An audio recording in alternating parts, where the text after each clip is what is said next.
Kanina, kinapag-require pa ako namin yung introduce namin ni Jada. Totoo niya, mas nauna akong naging fan ng SB19 kaysa kay Jada. Totoo ba yun? Totoo yan, totoo. Kasi di ba ako muna nagbigay ng award sa inyo nung sa Wish? Yung first award niya nung nakita ko yung performance nito, sabi ko, sino tong grupong to?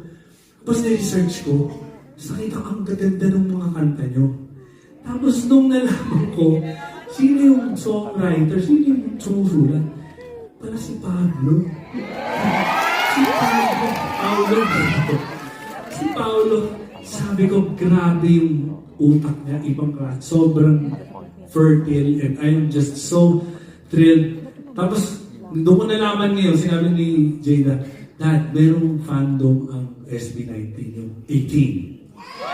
Sabi ko, di 18 na rin ako. Talagang, kasi talagang, I'm so proud of you guys. Not just you, but the entire group. Kasi what you're doing, you're representing the Philippines sa global stage. And iba ang ginagawa ng SB19. You guys, kaya talagang sinabi kong P-pop legend, totoo yan. Ibang-iba na ang generation ng panahon namin noon. Kung ano yung, dati iba yung Pinoy pop. Ngayon, yung P-pop genre na siya. Parang hindi naman naalala yun, di ba? Pero, totoo lang, Pablo, sa totoo lang, I am just so thrilled to be here on stage. Alam niyo, gusto kong patunayan sa kanila na talagang 18 ako. Hotdog ang hotdog.